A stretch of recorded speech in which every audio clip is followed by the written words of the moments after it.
এটা কাউকে জানাতে চায় না। এটা তুমি কি করছো পিউ? তুমি জানো এটার দাম কত? ওর খালা অস্ট্রেলিয়া থেকে এটা পাঠিয়েছে, 1 লাখ টাকা দাম। হ্যাঁ বৌমা বাচ্চা মেয়ে, ওকে এত কিছু বোঝে? নানু ভাই আসো তুমি আমার কাছে। পিউ, নাদিয়া, নাদিয়া, বলো, শুনতেছি। তুমি কি কোনো কারণে রাগ করছো? তো রাগ করবো না তো কি করবো?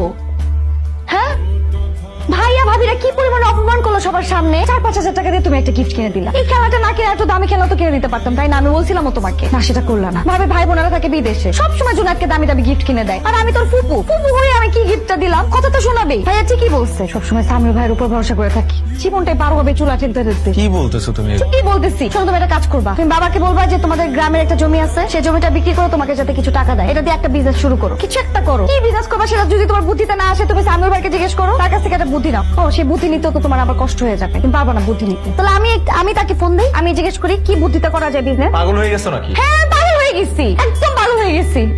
আমার আর মানুষের কথা শুনতে ভালো লাগে না। যখন প্রেম করতা তখন কত কথা শোনাইছো আমাকে, যে নাদিয়া তোমাকে আমি কোনোদিন কোনো কষ্ট ফিল করতে দিব না, আমার দ্বারা তুমি সবসময় ভালো থাকবা, সবসময় আমি তোমাকে সুখে রাখবো। এই আমার সুখ, খুব সুখে সংসার করতেছি আমি। ও লাগে না আমার এগুলার। আমি তোমার হাত ছুঁয়ে কথা দিচ্ছি, আমি বেঁচে থাকতে তোমাকে কখনো কষ্ট পেতে দিব না। হয়তো শহরের উচ্চ বিল্ডিং এ বড় ফ্ল্যাট, দামি গাড়ি কিনে দিতে না পারি, কিন্তু আমার ভালোবাসার অভাব কখনো তোমাকে টের পাইতে দিব না। হ্যাঁ বলো। তুমি নাকি নতুন একটা ট্যাব কিনে জোনাইদের জন্য পাঠিয়েছো?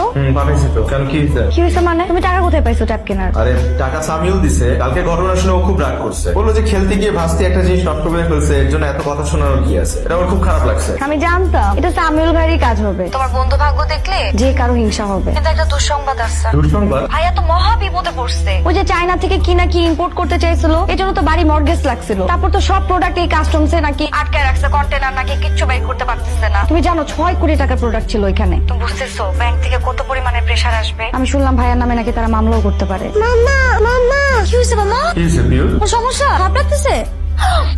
হ্যালো, আপনাদের বাচ্চার হার্টে একটা ছিদ্র আছে।